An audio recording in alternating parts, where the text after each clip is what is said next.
ഇന്ത്യയും പാകിസ്ഥാനും ഒരു യുദ്ധത്തിൻ്റെ വക്കിലെത്തി നിൽക്കുമ്പോൾ കഴിഞ്ഞ ദിവസം ഇന്ത്യൻ നേവിയുടേതായി വന്ന ചിത്രം നാം ഏവരും കണ്ടതാണ്. യുദ്ധസജ്ജമാണ് ഏത് നിമിഷവും എന്ന ഒരു അടിക്കുറിപ്പോട് കൂടിയാണ് ആ ചിത്രം വളരെ വ്യാപകമായി തന്നെ പ്രചരിപ്പിക്കപ്പെട്ടത്. അതോടുകൂടി ഉയർന്ന ഒരു പ്രധാന ചോദ്യം പാകിസ്ഥാൻ്റെ നാവിക കരുത്ത് എന്താണെന്നാണ്. മാർച്ചിൽ എടുത്ത ഉപഗ്രഹ ചിത്രങ്ങൾ പാകിസ്ഥാൻ്റെ നാവിക കരുത്ത് വിളിച്ച് ഓതുന്നവയാണ്.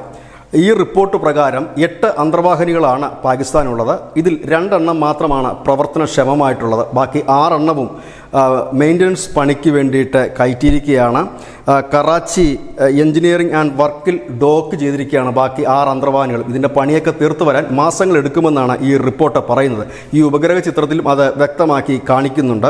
ഒപ്പം തന്നെ ഇപ്പോൾ പാകിസ്ഥാൻ്റെ പക്കലുള്ളത് 2 അഗോസ്റ്റ 70, അതായത് ഹഷ്മത് ക്ലാസ്സിൽ പെടുന്ന അന്തർവാഹിനികളാണ്. ഇതുകൂടാതെ അഗോസ്റ്റ 90B, ഇത് ഖാലിദ് ക്ലാസ്സിൽ പെടുന്ന അന്തർവാഹിനികളാണ്. അങ്ങനെ ടോട്ടൽ 8 എണ്ണമാണ് ഉണ്ടായിരുന്നത്. ഇതിൽ അഗോസ്റ്റ 90B മാത്രം, അതിൽ 2 എണ്ണം മാത്രമാണ് പ്രവർത്തനക്ഷമം ആയിട്ടുള്ളത്. ബാക്കിയൊക്കെ കറാച്ചിയിലെ ഷിപ്പ് യാർഡ് ആൻഡ് എഞ്ചിനീയറിംഗ് വർക്ക്സിൽ അതിൻ്റെ അറ്റകുറ്റപ്പണികൾക്കായി കയറ്റിയിരിക്കും. 1990 ഫ്രാൻസിൽ നിന്ന് വാങ്ങിയ കപ്പൽ നവീകരിക്കാനാകാതെ നശിക്കുന്ന നിലയിലുമാണ്.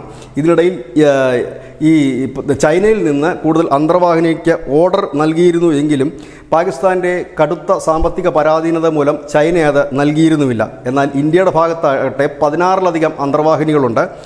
അതിൽ ഒരു അന്തർവാഹിനി INS അരിഹന്താണ്.